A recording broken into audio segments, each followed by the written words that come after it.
Buenas tardes. Bienvenidos todos a La Gallera, aquí en esta Feria del Libro que tiene como país invitado a Macondo. En esta gallera hoy tenemos a un gallo fino y un gallo experto y un gallo de los mejores que yo he tenido la oportunidad de conocer. Pero antes de entrar a la conversación con este gallo, que es Guillermo Mago Dávila, quiero dedicarle, en nombre de muchos amigos, la conversación que vamos a tener a otro gallo que nos está viendo por televisión, que es alguien a quien admiramos y queremos mucho, y que además hizo mucho también, entre otras cosas, por difundir y hacer conocer a Gabriel García Márquez. Me refiero a Óscar Collazos. Va para el gran Óscar Collazos un aplauso y un abrazo bien fuerte.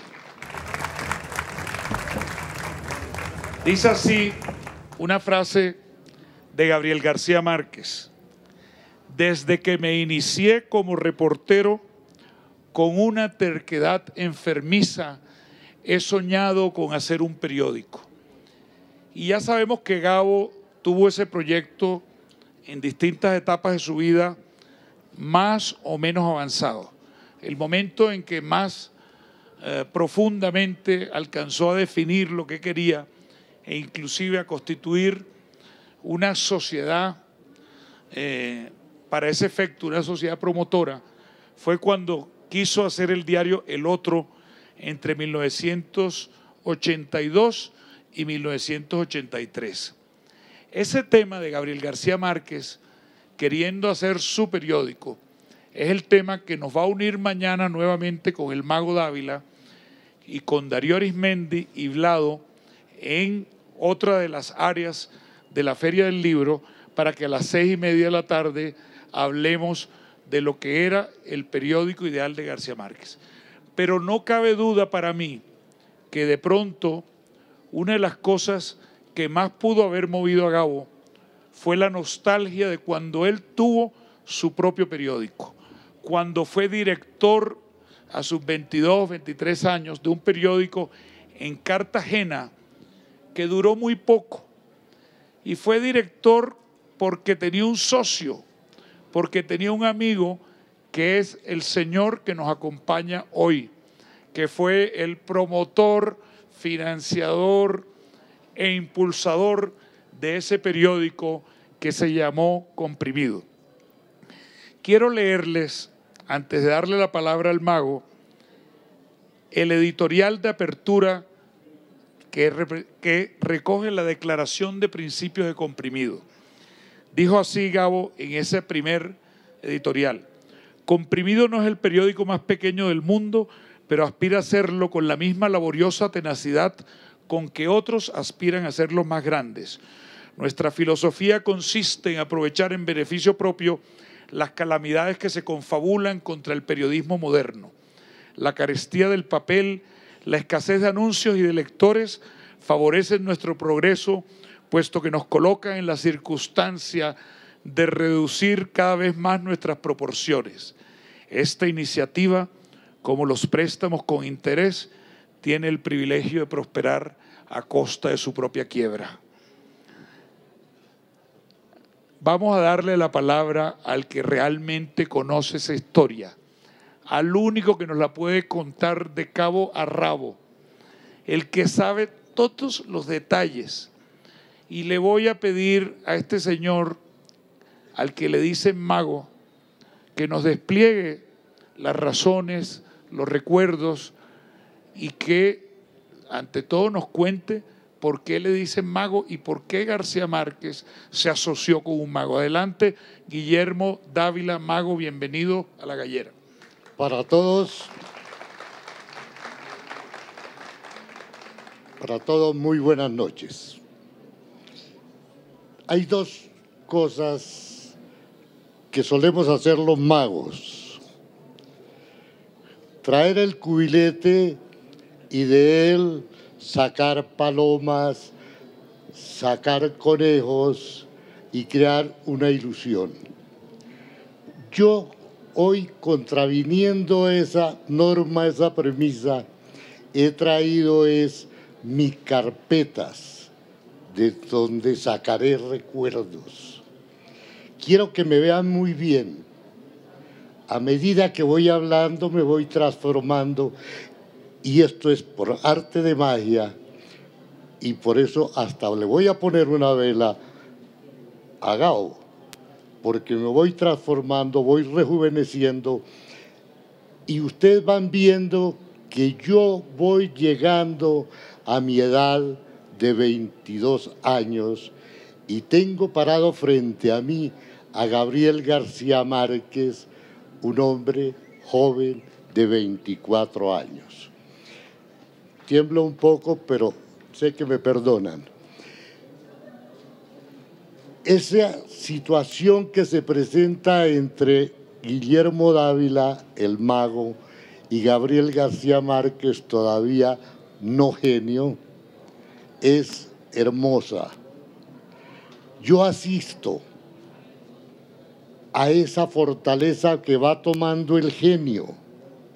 Yo asisto a ese nacimiento de un hombre como nadie, convencido de lo que él va a hacer en la vida. Tengo 86 años de edad y lo he repetido muchas veces. No he conocido en el transcurso de mi agitada vida a una persona que a los 24 años sepa a ciencia cierta quién es, qué quiere, qué va a hacer. Literatura, periodismo, honestidad y convicción total de lo que él es, lo que le puede dar él a la humanidad. Llegamos a Cartagena en el año de 1951, él para trabajar en el Universal como redactor. Aquí voy teniendo unas pequeñas intervenciones solo para ubicar temporalmente. Gabo había trabajado primero en el 48, luego se va a Barranquilla y luego regresa a Cartagena. En Cartagena ya se había instalado su familia, que había regresado de Sucre.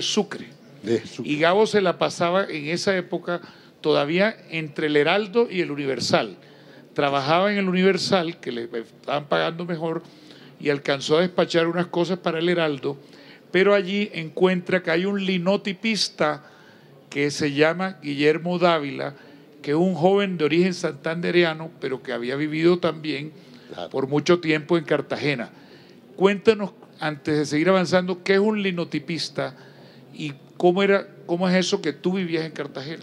Bueno, el linotipista, a grandes rasgos, manejaba una máquina de la cual iba tecleando lo que el autor escribía.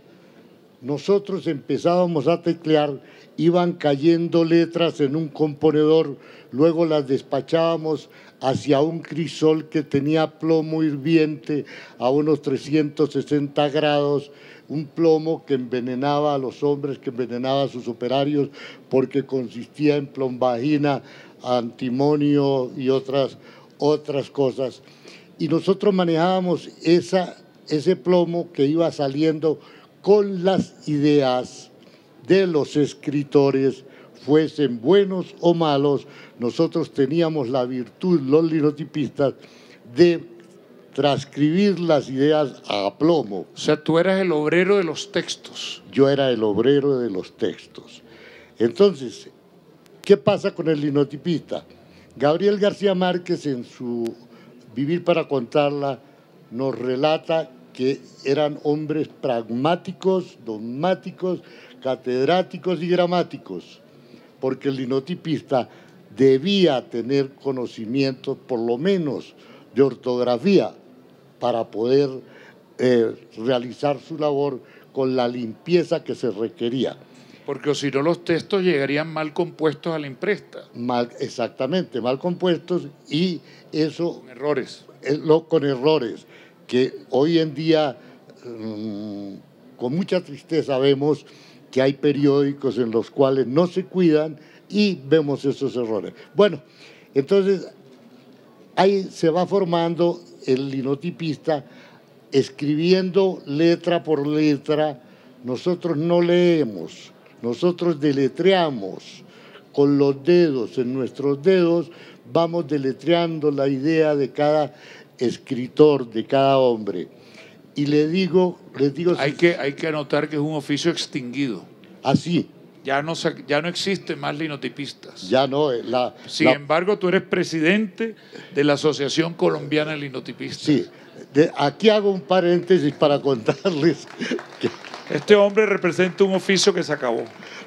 Claro, el linotipo desapareció hace unos 25, 30 años cuando llegaron los computadores y lo que se llamaba tipográficamente el armar un periódico en caliente pasó a armarse en frío, ¿no?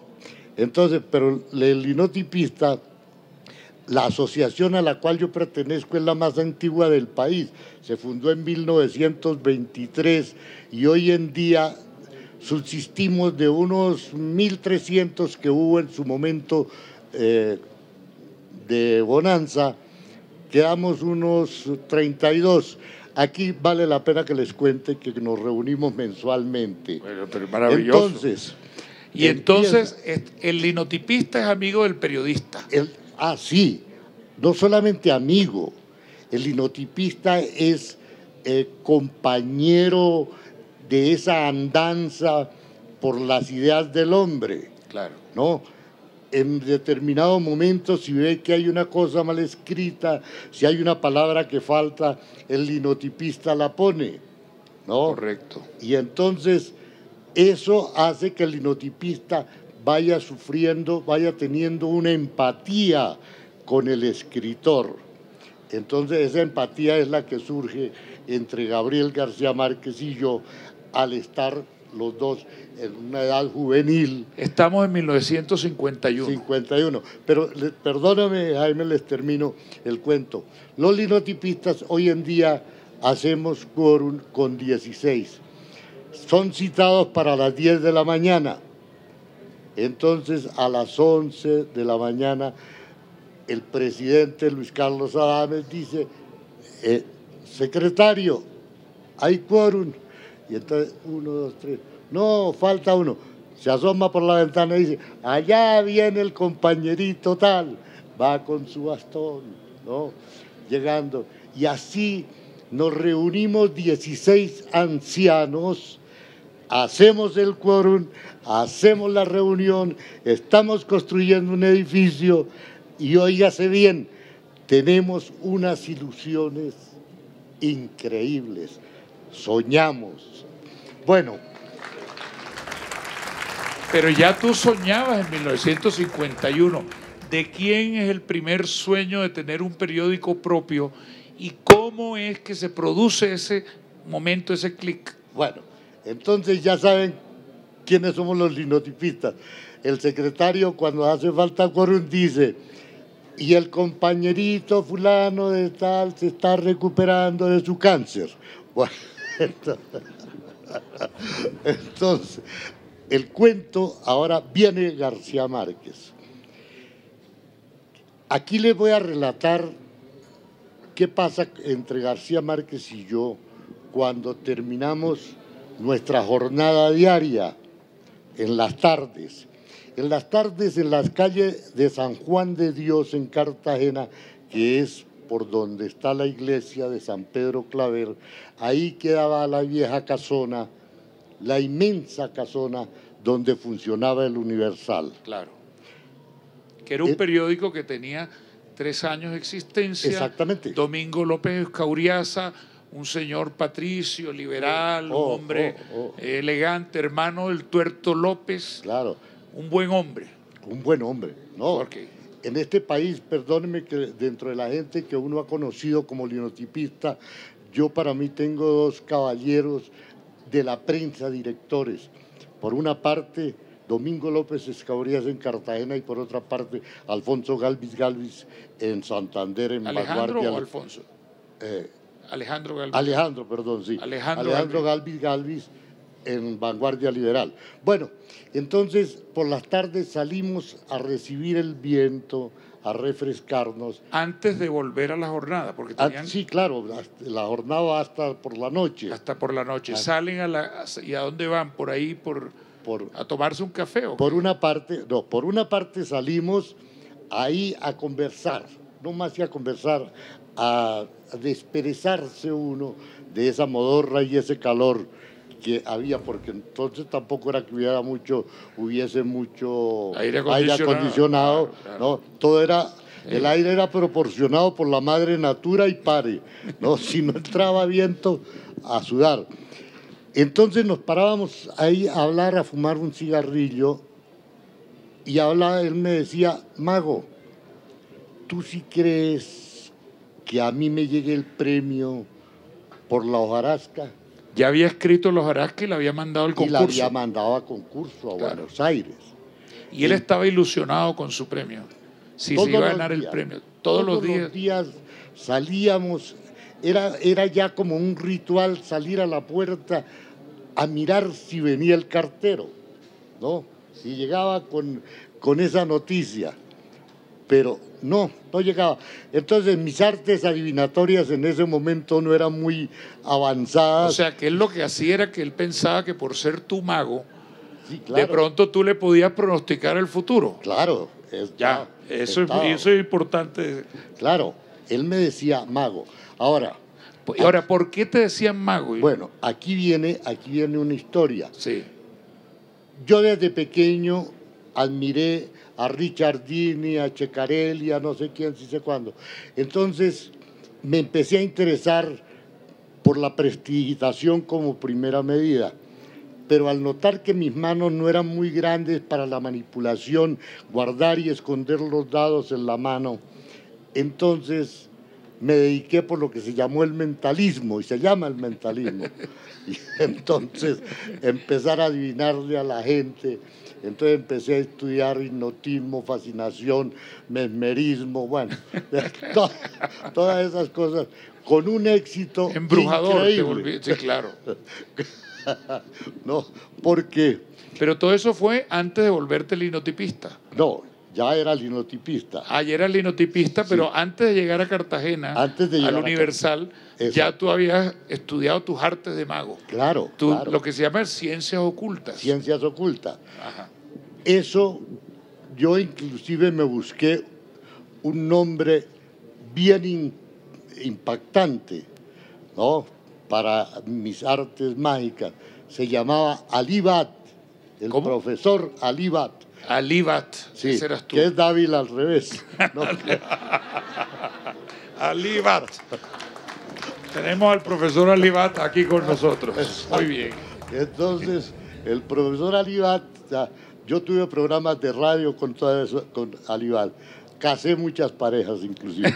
Bueno, el cuento es que entonces hablábamos de esa...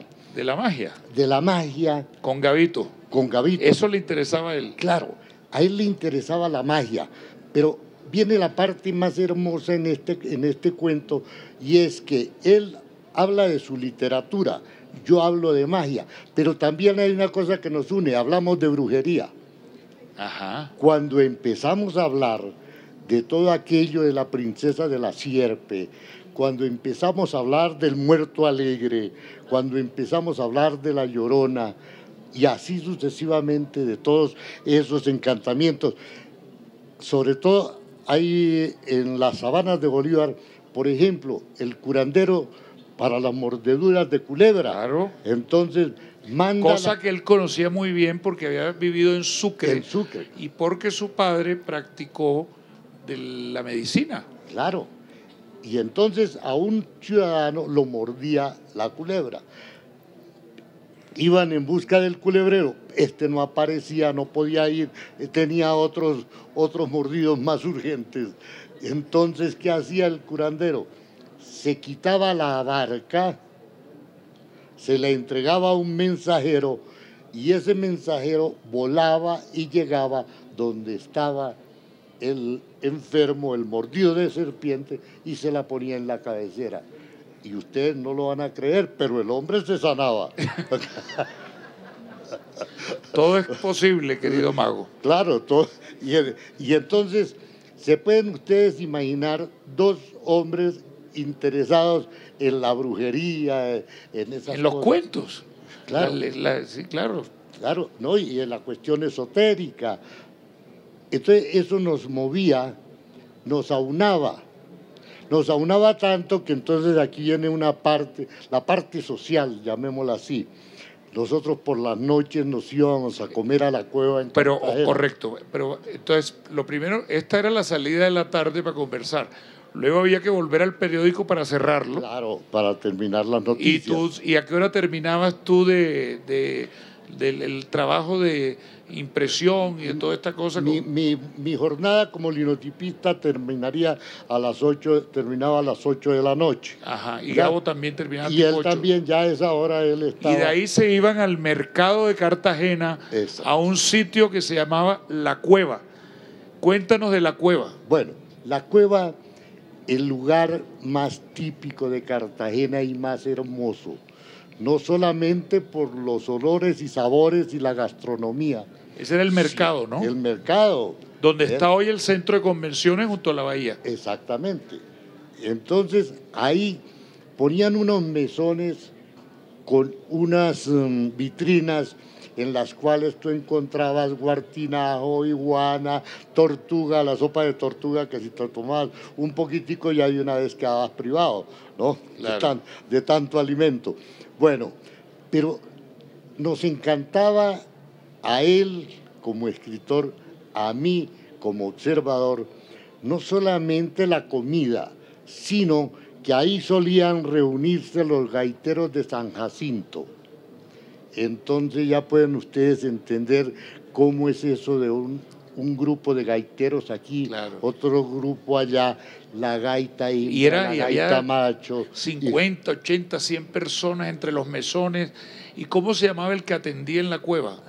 Juan de Dios. Juan de Dios. Juan de Dios era el marica que se ponía la flor acá, caminaba todo delicado de un lado para otro. Pero había algo singular en todos ellos, todos vestidos de mujer, con flores en la oreja y con unos vestidos llamativos. Y ellos todos calzaban suecos. Entonces... Los travestis. Los travestis. Claro. Pero bueno, eso era una cosa sabrosa. Todas las noches se iban a seguir conversando en la cueva de Cartagena. En la cueva de Cartagena, a conversar, pero sobre todo a oír. A oír. A ver. Claro. Porque es impactante, o era impactante, ver cómo cada de estos travestis iba danzando a servirte, a ponerte el plato de sopa de tortuga o el bollo blanco, el bollo frito, el bollo de yuca, la lisa, el bocachico, en fin, lo que fuera. Entonces, en ese taconeo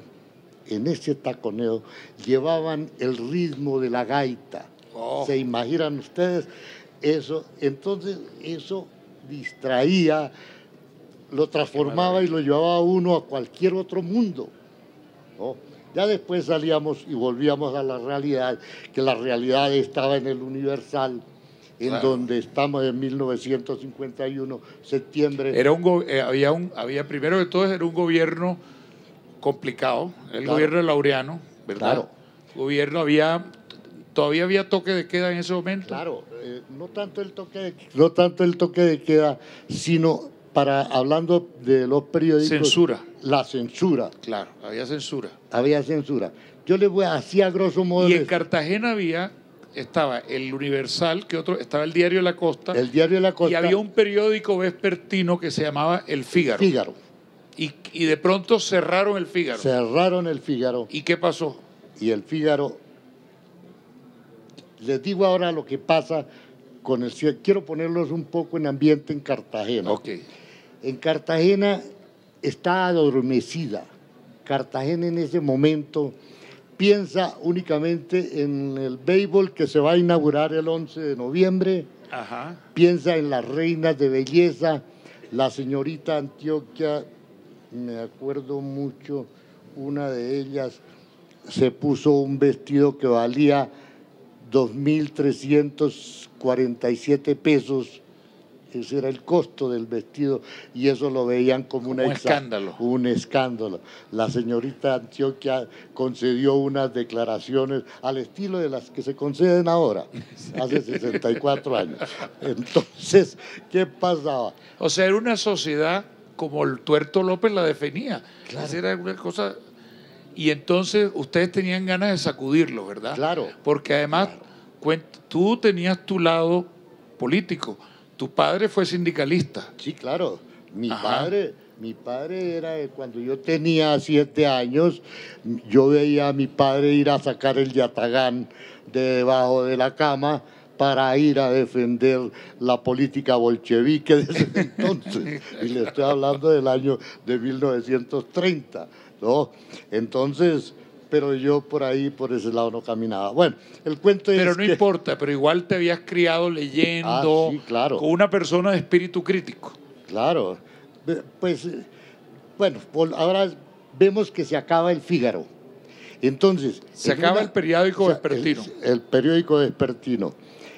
En una de esas noches en Cartagena, cuando salíamos a tomar ron blanco, ¿no?, que era todo de contrabando, nos íbamos a las bóvedas y en las bóvedas había el grupo vallenato, había los mismos, las mismas cumbias, las mismas cosas, y allá solíamos tomarnos los tragos, hablar de una cosa, comer.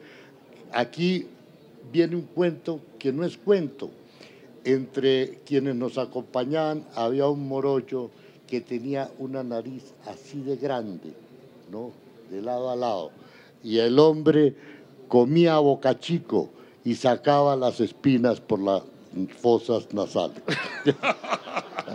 Entonces, ese era uno de nuestros contertulios. Exacto. Y entonces, Gabo, y tú, sí, es a ti a quien se le ocurre, oye, sí, hagamos un periódico claro, vespertino para aprovechar que el periódico conservador ya no está. Ya no está, claro. Y nos metemos nosotros. Yo le digo a Gabo, hagamos un periódico. Entonces me dice, ¿y cómo lo hacemos? Le dije, pues, chiquito, pequeño, como ya no está, que sea vespertino. Dijo, bueno, hagámoslo. Y la plata, le dije, yo tengo unos ahorros. Tenía 128 pesos de ahorro. ¿No? Lo tenías en una libreta. La cargo por aquí. Aquí está, aquí está la cuenta de ahorros del mago.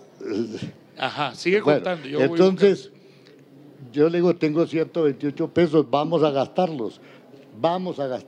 ¿Y cómo llamamos el periódico? Entonces yo ya tenía el nombre, Comprimido. ¿Por qué? Porque con Gabriel García Márquez habíamos hablado muchas veces de la economía de la tinta, de economizar palabras, de economizar adjetivos, de economizar superlativos. Y entonces decíamos, lo que hoy ustedes llaman Twitter era la noticia para nosotros. Aquí está la libreta de la Caja Colombiana de Ahorros, de donde salió el capital para fundar Comprimido. Exacto. Y están los retiros que corresponden a septiembre de 1951 de lo que García Márquez anunciaba que era un diario que iba a prosperar a costa de su propia quiebra. Si ustedes me preguntan por qué guardé todas estas cosas, se trató de una aventura hermosa. Yo le pido permiso a López Escauriaza cuando ya Gabriel acepta mi propuesta de que hagamos un rotativo. Ustedes dicen periodiquito y esa cosa. No, para nosotros era un rotativo. Entonces, le pido permiso al Domingo López Escauriaza y él me dice, bueno, sí, perfecto. Llévese el plomo, haga lo que quiera. Gabriel se sentaba y escribía 2 horas. Pero además tú canjeaste tiempo de linotipo, de tu trabajo de linotipo, por la posibilidad de usar el linotipo del periódico para hacer tu periodiquito con Gabo. Claro, yo le dije, usted necesita un mecánico de linotipo, yo le hago la mecánica, pero usted me deja hacer esto. Entonces, Domingo López Cabriaza, que para mí tuvo muchas manifestaciones de aprecio, entonces me dijo, no hay problema, vaya, hágalo. Y entonces Gabriel se sentaba a las 10 de la mañana. Fueron, espérate, pero luego se fueron a pedir la autorización porque claro. Había, acuérdense que había una censura e inclusive hoy en día se necesita un registro de nombre claro. Para tener un periódico, y aquí está el 18 de septiembre de 1951 hay un oficio firmado por Víctor Carrasquilla del Portillo, secretario de gobierno, que dice que por ajustarse a lo preceptuado en la ley tal, ordenas el registro del diario nombrado comprimido, dirigido por el señor Gabriel García Márquez, en el libro de publicaciones del periódico de esta gobernación. El oficio está dirigido a los señores Gabriel García Márquez y Guillermo Dávila, empresa gráfica ABC, calle Ayos, número 60. Hágame el favor. Bueno, entonces nosotros sacamos el periódico, ya, con todos esos permisos ya sacamos el periódico. Entonces no cobramos, gratuito, el tamaño sui generis, las noticias. Gabo, yo le decía, ¿qué pasa, Gabriel, que el doctor Alfonso López tuvo una charla y El Tiempo le dedicó 3 páginas? Nosotros, ¿cómo vamos a hacer? Decía, muy sencillo. El doctor López Pumarejo dijo, los conservadores son, ya, punto. Ya. Esa era. La dama, la prestante dama, no sé qué, la página social, ¿no? Ha sido operada con éxito, punto. Bueno, listo. Sale la noticia, ¿no? Para burlar... ¿Qué significa que fuera el más pequeño? Mira, hay varias características de comprimido. Que era el más pequeño, es que yo no he conocido otro periódico más pequeño que eso, era tamaño media carta, era una cosita claro, así. ¿Cuántas hojas tenía? ¿Cuántas páginas? Un día salía con 4, hacíamos una edición extraordinaria al tercero de 8. Ok, ¿y cuánto era el tiraje? ¿Cuántos números imprimían? 1000 números, eso sí eran 1000 números. ¿Y quién salía a repartirlos gratuitamente? Yo cogía, tan pronto todavía la tinta me empañaba la camisa, la guayabera blanca que solía usar, me los metía aquí y salía corriendo, y a todo el que iba pasando le iba entregando en la Plaza de Bolívar, en la Plaza de la Proclamación, en el Paseo de los Mártires, ¿no? El primer día. O sea, lástima no poder seguir. Nosotros vamos a seguir la conversación, pero la televisión se nos va a ir. En todo caso, que sepan que ese periódico existió, que realmente lo dirigió Gabriel García Márquez, que fue el más pequeño del mundo, que se le regalaba a la gente y que era lo más divertido que había, porque no hacía sino mamar gallo. ¿Sí o no? Sí.